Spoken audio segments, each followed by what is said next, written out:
Halo Sampurasun Tribuners, jumpa lagi dengan saya Sartika Harun dalam tajuk Carita Pakuan. Seperti biasa Tribuners, di program Carita Pakuan tentunya kami akan menyajikan sejumlah informasi terkini terkait Jabar 1. Di antaranya, Deddy Mulyadi berencana akan menjadikan BUMD Jabar dikelola seperti Danantara. Lantas seperti apa informasi selengkapnya? Berikut dalam tajuk Carita Pakuan.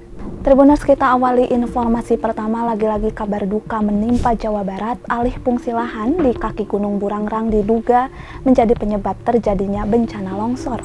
Bencana longsor di Desa Pasir Langu, Kecamatan Cisarua, Kabupaten Bandung Barat, menelan sedikitnya 30 unit rumah dan area perkebunan sayur. Badan Penanggulangan Bencana Daerah atau BPBD Jabar mencatat sebanyak 113 jiwa dari 34 kepala keluarga menjadi korban. Gubernur Jabar Deddy Mulyadi mengungkapkan seharusnya lahan di kaki Gunung Burangrang ditanami pepohonan yang lebat dan akar kuat, justru beralih fungsi menjadi lahan perkebunan sayur sehingga daerah resapan air tidak berfungsi. Deddy menegaskan Pemprov Jabar berkomitmen akan menata ulang daerah-daerah yang rawan bencana dengan mengembalikan lahan kritis menjadi pada fungsinya. Ia menekankan opsi reboisasi atau penghutanan kembali di lokasi bencana longsor akan segera dilakukan untuk menata ulang tata ruang yang kritis.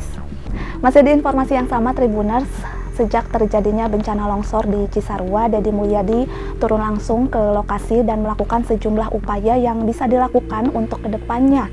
Dan diketahui Tribuners, ada statement yang menarik yang disampaikan Deddy Mulyadi, yang mana beliau ini menyebut bahwa kerusakan alam dan bencana yang terjadi saat ini merupakan ulah manusia yang sering melakukan eksploitasi.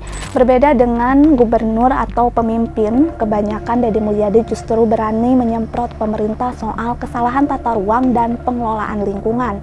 Menurutnya, bencana alam yang terjadi merupakan kesalahan bersama. Ia mengajak semua pihak untuk melihat musibah sebagai lahan introspeksi kondisi alam yang saat ini mengalami banyak kerusakan akibat alih fungsi lahan.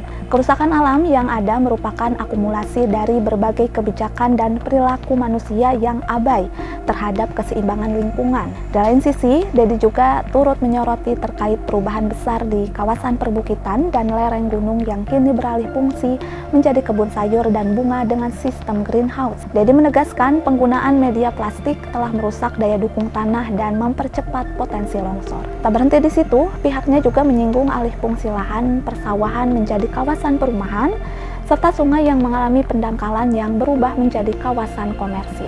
Melihat realitas tersebut, Deddy menyebut manusia saat ini sudah terlalu jauh mengeksploitasi bumi tanpa mempertimbangkan keharmonisan dan keselarasan hidup. Tak segan, Gubernur Jabar itu menyemprot pemerintah diminta menyadari kesalahan dalam kebijakan tata ruang dan pengelolaan lingkungan, termasuk masyarakat harus memahami tindakan yang bertentangan dengan alam yang berakibat akan berbalik menjadi bencana.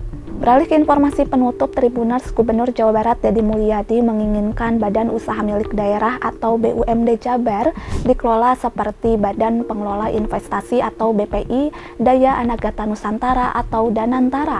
Nantinya BUMD milik Provinsi Jawa Barat akan dikelola dalam satu holding khusus, kecuali Bank Jabar Banten. Saat ini terdapat 41 BUMD milik Pemprov Jabar, puluhan diantaranya bergerak di berbagai bidang, mulai dari keuangan, konstruksi, energi, ketahanan pangan, pariwisata, jasa, dan lainnya. Deddy mengungkapkan selama ini BUMD Jabar selalu mendapatkan suntikan modal, tetapi tidak memberikan keuntungan bagi daerah. Padahal menurutnya banyak BUMD di Jabar memiliki aset bernilai besar. Deddy menambahkan, pengelolaan BUMD harus mengedepankan aspek independensi dan tidak diintervensi oleh kepentingan politik. Deddy menegaskan bahwa dirinya tidak pernah menempatkan orang-orang dari tim suksesnya di BUMD. Pasalnya, ia menilai aspek-aspek yang bersifat profesional dalam pengelolaan kelembagaan yang memiliki orientasi finansial, tidak bisa asal menempatkan orang dan harus bersih dari kepentingan politik. Tribuners, berikut tadi informasi Carita Pakuan edisi hari ini. Terus saksikan Carita Pakuan di kanal YouTube Tribun Jabar. Saya Sartika Harun dan seluruh kerabat kerja yang bertugas pamit undur diri. Terima kasih atas atensi Anda. Sampai jumpa.